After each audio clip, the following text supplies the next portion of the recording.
मेरी बात सुन। क्या तुम्हारी बात सुनो? मैं तो क्या बैठ जाओ तुम। ये क्या कवाली की महफिल नहीं है? कवाली की महफिल नहीं है। ऐसे जलील नहीं किया जाता। कवाली की महफिल नहीं है। मुफ्ती साहब कवाली है ये। कवाली थी वो। ऐसे जलील नहीं किया जाता है। बैठे हुए थे, कवाली थी वो। कवाली थी वो। नहीं वो कवाली थी वो। कवाली में आप तो रुके हुए थे।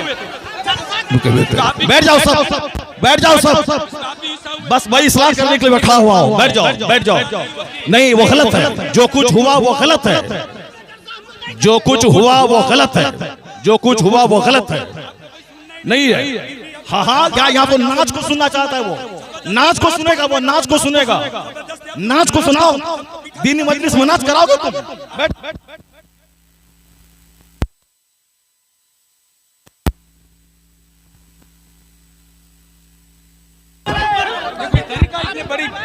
आप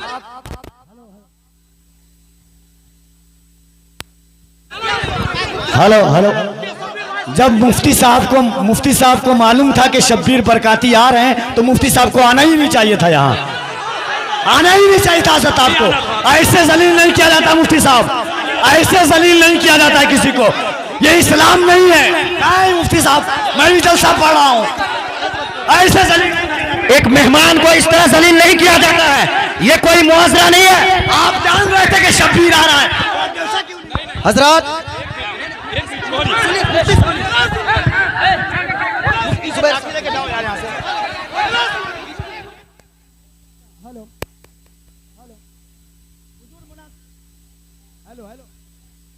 हेलो बैठिए आप लोग।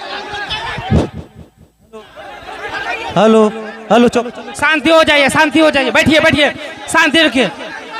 बस बस बैठिए आप लोग, बैठिए। शांति बनाइए आप लोग, पहले शांति बनाइए। Hello hello hello mike. आप लोगों के बीच अल्लामा तौसीफ रजा साहब स्टेज पे हैं। कम से कम इस बात का ख्याल रखिए। तौसीफ मिल्लत आ चुके हैं। नारे तकबीर, नारे रिसालत, आमद हुजूर तौसीफ मिल्लत, आमद हुजूर तौसीफ मिल्लत, नबी आला हजरत शहजादे हुजूर रेहाने मिल्लत, इश्क मोहब्बत। जो कुछ हुआ हम इससे बरी हैं। कल मत कहना कि मौलाना शहरियार बैठे हुए थे उनके सामने मुजरा हुआ। ये क्या चीज है?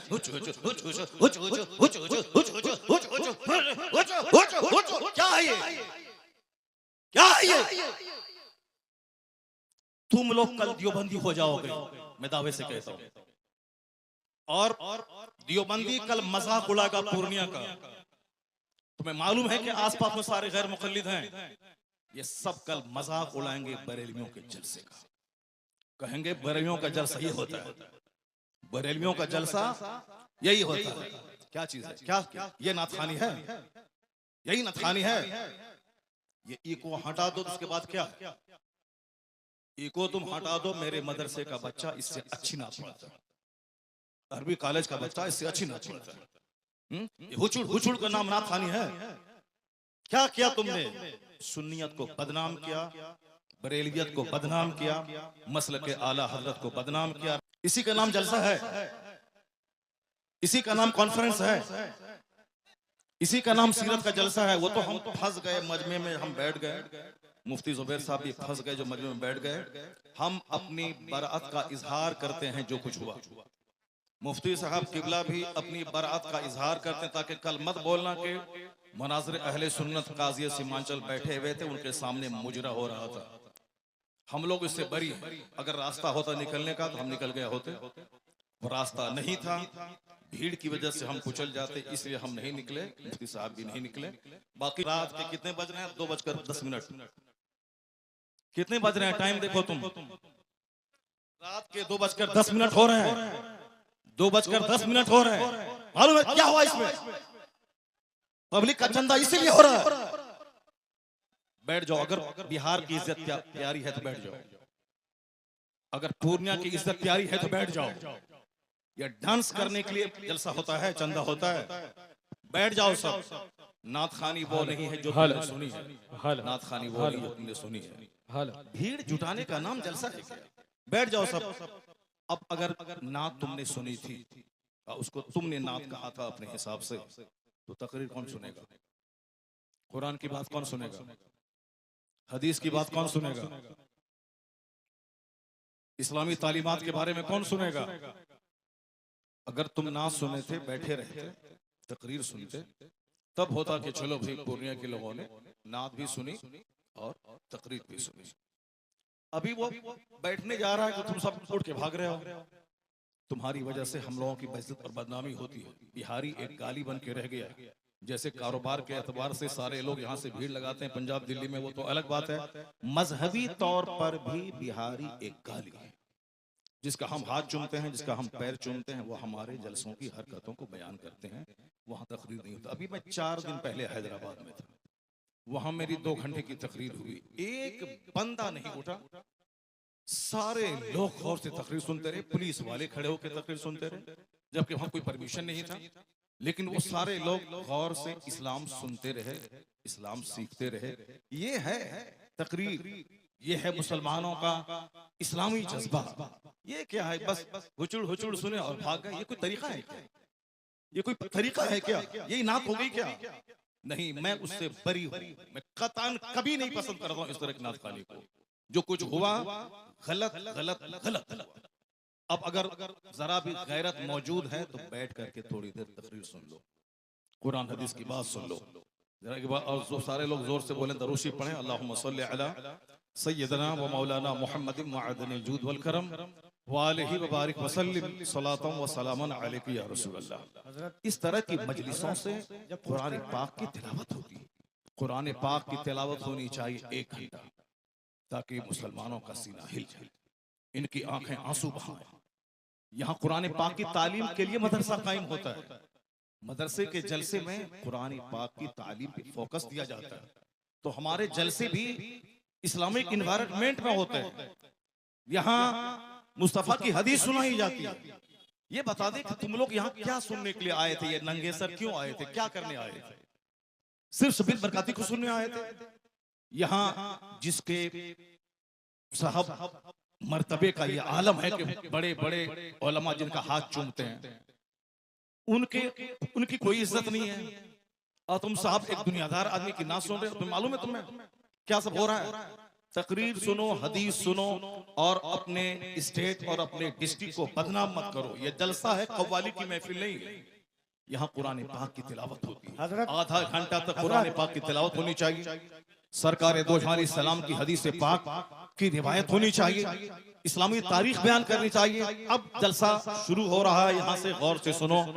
अल्लाह तबारक व तआला हमको और आपको सारे मुसलमानों को जलसे की कद्र करने की तौफीक अता फरमाए। जरा एक बार जोर से बोलो सुभान अल्लाह।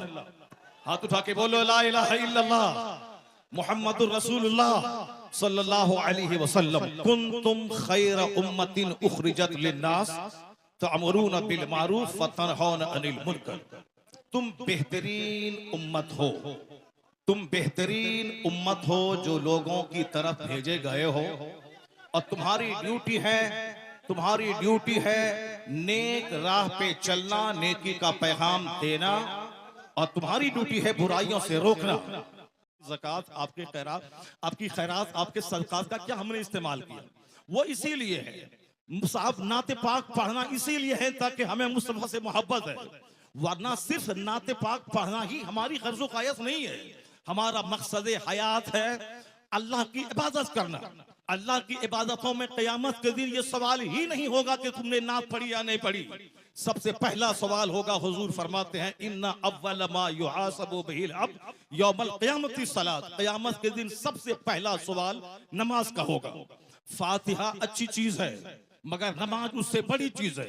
जलसा जुलूस अच्छा काम है मगर नमाज पढ़ना उससे सबसे बड़ा काम है।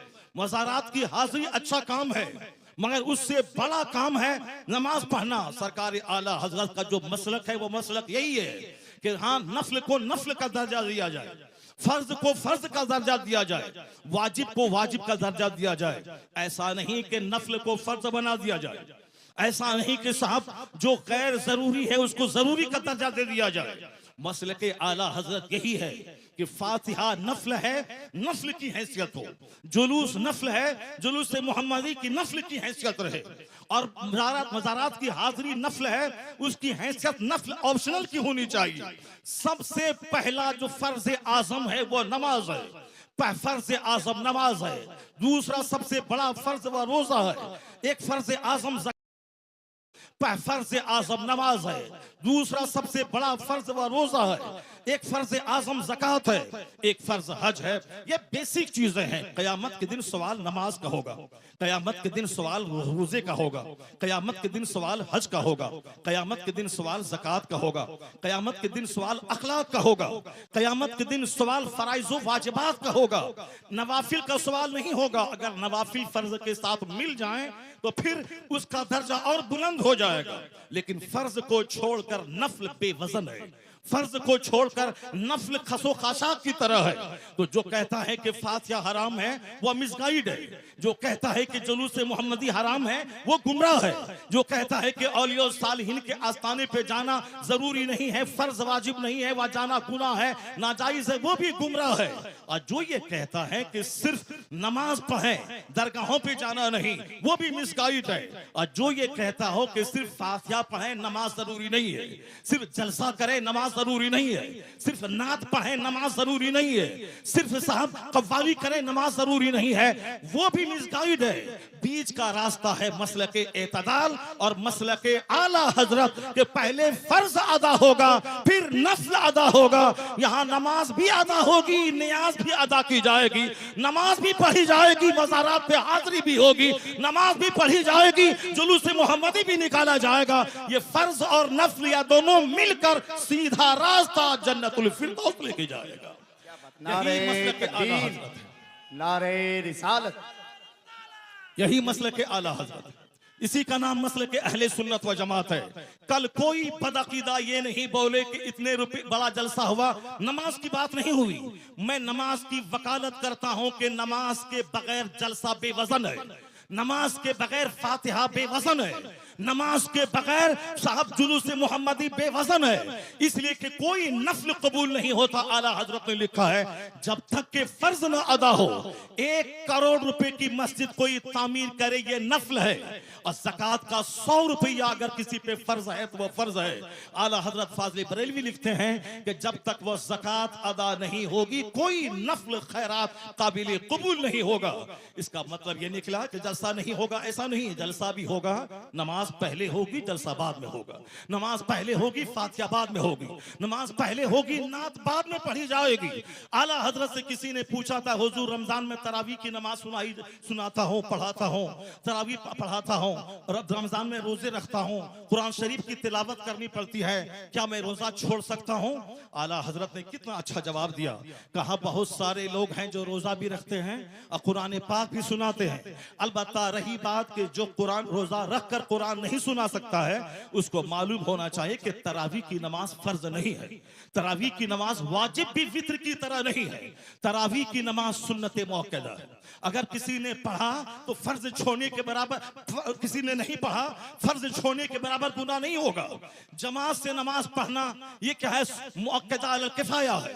अगर जमात मस्जिद में तरावी की हो गई और फिर सारे लोग अपने घर में कुछ लोग पढ़ लिए, घर में पढ़ने वाला मुजरिम नहीं होगा। लेकिन अगर जोहर की जमात छोड़ दिया वह मुजरिम होगा। कहते हैं कि जो चीज फर्ज है रोजा, उसको छोड़कर ये तरावी की बात कर रहा है। बेहतर यही है कि वह तरावी अगर नहीं सुना सकता है, अलम तरा कैफा से लेके क्लोज बिरब्बिन नास तक, इसको पढ़ के अपनी तरावी पढ़ ले, मगर रोजा न छोड़े, क्योंकि रोजा फर्ज है, तरावी की नमाज सुन्नत है। ये फर्ज को फर्ज समझा जाए, नफल को नफल समझा जाए, जुनून और मजनू बन के ये न बताया जाए जलसे और जुलूस और अपने आलिमों की तौहीन नहीं की जाए। हमारी सबसे बड़ी विडंबना यही है कि हम लोग गैर जरूरी को जरूरी समझते हैं। अल्लाह पर विश्वास करें, अल्लाह रब्बुल इज्जत ही इज्जत देने वाला, वही बंदों को जलील करने वाला, वही मदरसों को तरक्की देने वाला, वही लोगों के दिलों में अल्लाह अल्लाह ही मोहब्बत डालने वाला है। बेशुमार लोगों ने बड़े बड़े जलसे किए, मदरसे में तालीम नहीं हुई, वह मदरसा उजड़ गया। मैंने मुख्तसर सी जिंदगी में इसको देखा है। लेकिन जिन लोगों ने मेहनतें की, 5 साल के बाद जलसा किया, और अगर अच्छे अच्छे आलिम, अच्छे हुफ्फाज उन्होंने दिया, उसके पास बच्चों के रखने की जगह नहीं है, इतने बच्चे हैं कि वो रख नहीं सकता है। असल क्वालिटी इल्म की है, असल क्वालिटी है आप बच्चों को अच्छी तालीम दीजिए, एजुकेशन दीजिए, ना कि बहुत बड़ी भीड़ भाड़ जुटा करके और अपने मदरसे को फरोग दिए। मदरसा फरोग पाता है इल्म से। मैं तमाम सुन्नी मदारिस के लोग जिम्मेदारों से कहता हूं, तालीम पे फोकस दें, दरसगाह पे फोकस दें, अच्छे आलिम को रखें, अच्छे उफ़ाज को रखें। अगर एक बच्चा फारिग हुआ, अगर सही ढंग से कुरान सुनाया, तो सारे लोग यही कहेंगे, ये बता दे तू किस मदरसे में पढ़ा है, तेरा उस्ताद कौन है। यानी वही एक बच्चा आपका सबसे बड़ा प्रचारक हो जाएगा। वही एक बच्चा आपके मदरसे की खूबियों को दूसरों के सामने एग्जीबिशन करने वाला एक जबरदस्त अलमबरदार हो जाएगा। आपने 10 बच्चों को आपने निकाल दिया और क्वालिटी उसमें नहीं है, वह जहां भी जाएंगे मदरसों को बदनाम करेंगे कि किस उस्ताद ने तुझको पढ़ाया है, किस मदरसे में तुमने पढ़ाया है। क्वालिटी पे जोर देना। बस आखिरी बात सुन ले, अभी मुसलमानों के चेहरे पे खवाइयां उड़ रही हैं कि हमारा मुस्तकबिल कैसा है, हमारा फ्यूचर कैसा है, हमारा आने वाला दिन कैसा है।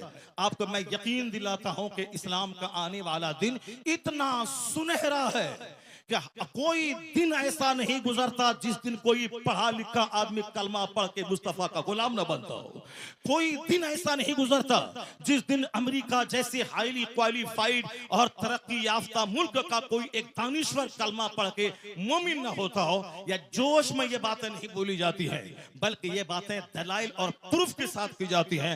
आप अगर पढ़े लिखे आदमी हैं, हमारे बच्चे स्कूल कॉलेज में पढ़ते हैं, मैं उन बच्चों को कहता हूं, एक नाम आपने सुना होगा जॉन डी रॉकफेलर का। हमारे शेख बैठे हुए हैं, शेख का दौरा लंदन होता है, हमारे हजरत का दौरा अमेरिका होता है, हमारे हजरत का दौरा अफ्रीका होता है। वह सारी दुनिया के हालात से बाखबर हैं। मैं अपने शेख को कहता हूं कि जॉन डी रॉकफेलर वह दुनिया का सबसे पहला अरबपति। आज की तारीख में बेशुमार अरबपति हैं, टाटा, बिरला, जिंदल, मित्तल, अडानी, अंबानी, ये सारे के सारे अरबपति हैं। लेकिन जॉन डी रॉकफेलर वह दुनिया का सबसे पहला अमेरिका का अरबपति, बिलियनियर, मिलियनियर नहीं बिलियनियर, यानी अरबपति जिनके पास खरबों की दौलत थी। 53 साल की उम्र में वो खरबपति बीमार हो गया। बीमार होने के बाद अब उनको लगा कि अब जैसे कि मैं मर जाऊंगा, जब मर ही जाऊंगा। अक्सर आजकल ये डिप्रेशन का मर्ज बढ़ रहा है, औरतों में भी और मर्दों में भी। औरतें भी कहती हैं कि अब मुझको ऐसा लगता है कि मैं मर जाऊंगी, मर्द भी कहते हैं कि थोड़ा सा बीमार हुआ, बुखार हुआ और लगता है कि जैसे कि अब मैं मर जाऊंगा। ये मरने की बात है। तो अब ठीक है, अच्छी बात है, मैं मर जाऊंगा, लेकिन मरने के बाद जहां जाऊंगा वहां के लिए तो काम बढ़ा देना चाहिए, वहां की इबादत बढ़ा देनी चाहिए। सिर्फ खौफ है कि मेरे बच्चों का क्या होगा, मेरी बच्ची का क्या होगा। नहीं, अक्लमंद वो है जिसको लगे कि अब मैं मर जाऊंगा तो उसको इबादत बढ़ा देनी चाहिए, सजदा बढ़ा देनी चाहिए, तिलावत बढ़ा देनी चाहिए, गुनाहों से सच्ची तौबा बढ़ा देनी चाहिए। ये होना चाहिए, ना कि साहब बाल बच्चों के खौफ में मौत से घबराना चाहिए। वमन यतवक्कल अलल्लाहि फहुवा हस्बुह, जो अल्लाह पे भरोसा करता है अल्लाह उसके लिए काफी होता है। कुरान में आया है, ला तक़तुलू औलादकुम खश्यता इमलाक, गरीबी के डर से बच्चों को कत्ल मत करो, मैं तुझे भी रोजी देता हूं, तेरे बच्चों को भी रोजी दूंगा। रोजी देने वाला अल्लाह है। वो अमेरिका का खरबपति, उसने सोचा कि अब जब मुझको मर ही जाना है तो अब क्यों नहीं सदका तो खैरात करके मैं मरूं। अपनी दौलत का एक बड़ा पार्ट मेडिकल एक्सपर्ट के खर्च पे उन्होंने डोनेट किया कि नई नई बीमारियां और उसके इलाज और ट्रीटमेंट दरियाफ्त करने के पीछे मेरी दौलत का एक बड़ा हिस्सा खर्च होगा। उन्होंने एक स्कूल बनवाया, गरीबों, मिस्किनों, माजूरों, बेवाओं के बच्चे स्कूल में पढ़ेंगे, फ्री तालीम। उन्होंने एक बहुत बड़ा हिस्सा अपनी दौलत का हॉस्पिटल पे वक्फ किया। यहाँ गरीबों, मिस्किनों, माजूरों, कम पैसे वालों का इलाज होगा। यानी अपने पैसे को गरीबों के लिए, सोशल वेलफेयर के लिए, चैरिटी के लिए उन्होंने दरवाजा खोल दिया। उसको ऐसा महसूस हुआ 2-3 महीने के बाद कि अंदर से उसका कैंसर का जख्म हल्का हो रहा है। ये द टाइम्स ऑफ इंडिया जो हिंदुस्तान का अंग्रेजी अखबार है, हमारे बच्चे तो एमए करने के बाद भी एक जुमला अंग्रेजी नहीं बोलते हैं। जिसको होना था डीएम वो चपरासी भी नहीं बन पाए, जिनको होना था साइंटिस्ट वो गली कूचे का दिल फेंक आशिक बन गया। अमेरिका का यहूदी 1-1 मिनट का सही इस्तेमाल करके दुनिया को माइक्रोफोन दे, दुनिया को हवाई जहाज दे, और हमारे वो बच्चे जिसके पास थी मेरिट डीएम बनने की, वह सिर्फ मोबाइल चला चला करके वो बच्चे हमारे गली कूचे के दिल फेंक आशिक बन गए, किसी काबिल नहीं रहे। एक बच्चा हिंदुस्तान का अगर आईएएस ऑफिसर बनता है तो 40 करोड़ मुसलमानों का कलेजा ठंडा हो जाता है। वह कमा के अपने बाप को देगा, मगर नाम पूरी मुस्लिम सोसाइटी का होता है। हमारी मेजॉरिटी हमारे नौजवानों की मोबाइल चला चला के डीएम तो नहीं बनी, अलबत्ता अपनी जवानी में आग लगा दी, अपनी सोच और फिक्र में आग लगा दी, अपनी अपनी अपनी सेहत को तबाह बर्बाद कर दिया, अपने खानदान की नाक मिट्टी में मिला दी। मोबाइल का इस्तेमाल जरूरतन हो, 24 घंटे उसमें घुस के न रहे। टॉयलेट का इस्तेमाल जरूरत हो, 24 घंटे टॉयलेट में घुसने वाला तबाह बर्बाद हो जाएगा, सेहत खत्म हो जाएगी। यहूदी एक एक मिनट को कीमती समझते हैं तो जलील कौम दुनिया में सबसे मालदार कौम है, जबकि नमाजों की